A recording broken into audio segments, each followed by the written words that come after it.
Good morning friends. स्वागत है आपका आपके अपने यूट्यूब चैनल अखिल जीएस स्टडी में।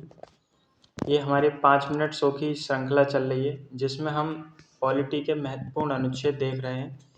इसमें एक आर्टिकल 1 से लेकर 395 तक हम देखेंगे।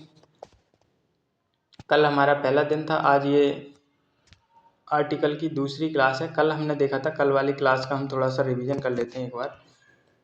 कल हमने पॉकेट डायरी लेकर बैठिएगा, उसमें लिखते रहिए ताकि आपको धीरे धीरे याद भी होते रहेंगे और कहीं आएंगे जाएंगे तो आप उसमें से पढ़ सकते हैं। तो आइए देखते हैं। कल हमने पढ़ा था भाग 1 संघ और उसका राज्य क्षेत्र, आर्टिकल 1 से 4।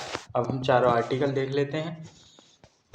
तो भाग 1 में संघ और राज्य क्षेत्र जिसका नाम है आर्टिकल 1 से 4। अब देखते हैं आर्टिकल कौन कौन से हैं। अनुच्छेद 1 कहता है कि संघ का नाम और राज्य क्षेत्र। अनुच्छेद 1 क्या कहता है कि संघ का नाम और राज्य क्षेत्र। अनुच्छेद 2 की बात करें तो दो कहता है कि नए राज्यों का प्रवेश या स्थापना। कौन से नए राज्य? ऐसे राज्य जो भारतीय संघ का हिस्सा नहीं है, तो नए राज्यों का प्रवेश या स्थापना। आगे बात करते हैं अनुच्छेद 3 की। अनुच्छेद 3 कहता है कि नए राज्यों का नाम और वर्तमान राज्यों और पुराने राज्यों के क्षेत्रफल, सीमा व नाम में परिवर्तन।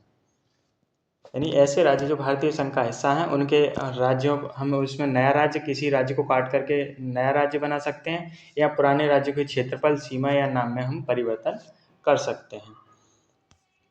आगे देखते हैं आर्टिकल देखते हैं 4। अनुच्छेद 4 में क्या है? अनुच्छेद 4 में ये घोषित किया गया है कि आर्टिकल 2 के अंतर्गत नए राज्यों का प्रवेश या गठन और आर्टिकल 3 के अंतर्गत नए राज्यों के निर्माण, सीमाओं, क्षेत्रों और नामों में जो परिवर्तन होगा वो संविधान के आर्टिकल 368 के तहत संशोधन नहीं माना जाएगा। यानी ऐसा संशोधन साधारण बहुमत से पास हो जाता है।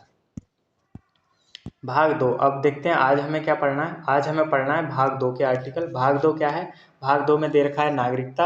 अनुच्छेद 5 से 11 हम देखेंगे इसमें।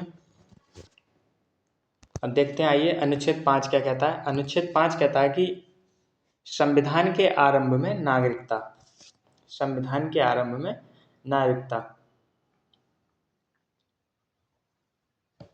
यानी वह व्यक्ति जिसका भारत के राज्य क्षेत्र में अधिवास है और जो भारत के राज्य क्षेत्र में जन्मा है, चाहे उसके माता पिता की राष्ट्रीयता कुछ भी हो, भारत का नागरिक है ऐसे। यानी तो ये कहा गया संविधान के आरंभ में नागरिकता। अनुच्छेद 6 की बात करें तो अनुच्छेद 6 कहता है कि पाकिस्तान से भारत को प्रव्रजन करने वाले कुछ व्यक्तियों के नागरिकता के अधिकार। यानी पाकिस्तान से भारत आने वालों के लिए नागरिकता के इसमें नियम दिए गए हैं। यानी जो व्यक्ति पाकिस्तान से भारत के लिए आ गए, पाकिस्तान से भारत को प्रव्रजन करने वाले कुछ व्यक्तियों की नागरिकता के अधिकार अनुच्छेद 6 में दिए गए हैं।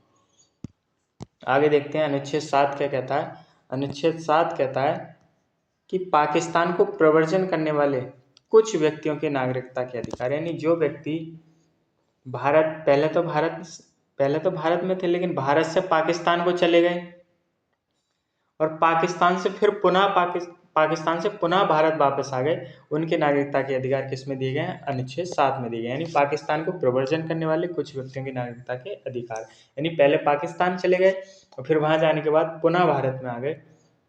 यानी जो व्यक्ति 1 मार्च 1947 के बाद पाकिस्तान गए और फिर वापस आ गए तो रजिस्ट्रेशन करके 6 माह तक भारत में रहना होगा। और जो पाकिस्तान के लिए हमेशा के लिए प्रव्रजन कर गए, यानी हमेशा के लिए चले गए, तो उनकी नागरिकता रद्द हो जाएगी। तो पाकिस्तान को प्रव्रजन करने वाले कुछ व्यक्तियों की नागरिकता के अधिकार अनुच्छेद 7। अनुच्छेद 8 क्या कहता है? अनुच्छेद 8 कहता है कि भारत से बाहर रहने वाले भारतीय मूल के कुछ व्यक्तियों के नागरिकता के अधिकार। यानी भारत से बाहर रहने वाले भारतीय मूल के कुछ व्यक्तियों के नागरिकता के अधिकार। इसमें क्या है कि मान लीजिए एक व्यक्ति जिसके माता पिता या दादा दादी अविभाजित भारत में पैदा हुए लेकिन भारत से बाहर रह रहे हो, तो पंजीकरण से नागरिकता प्राप्त कर सकते हैं। यानी भारत से बाहर रहने वाले भारतीय मूल के व्यक्तियों के नागरिकता के अधिकार किस में दिए गए? अनुच्छेद 8 में दिए गए। अनुच्छेद 9 देखते हैं। अनुच्छेद 9, विदेशी राज्य की नागरिकता स्वेच्छा से अर्जित करने वाले व्यक्तियों का नागरिक ना होना। मान लीजिए किसी व्यक्ति ने किसी दूसरे देश की नागरिकता अगर ले ली है तो भारत की जो नागरिकता है वो स्वतः ही समाप्त हो जाएगी। तो ऐसा अनुच्छेद 9 में कहा गया है कि विदेशी राज्य की नागरिकता स्वेच्छा से अर्जित करने वाले व्यक्तियों का नागरिक ना होना। अनुच्छेद 10 देखते हैं। अनुच्छेद 10 कहता है कि नागरिकता के अधिकारों का बना रहना। नागरिकता के जो अधिकार हैं उनका बना रहना, अनुच्छेद 10।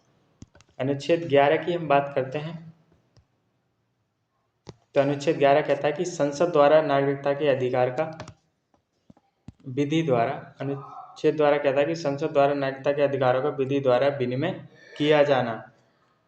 किसमें है? ये अनुच्छेद 11 में है। किसमें दे रखा है? अनुच्छेद 11।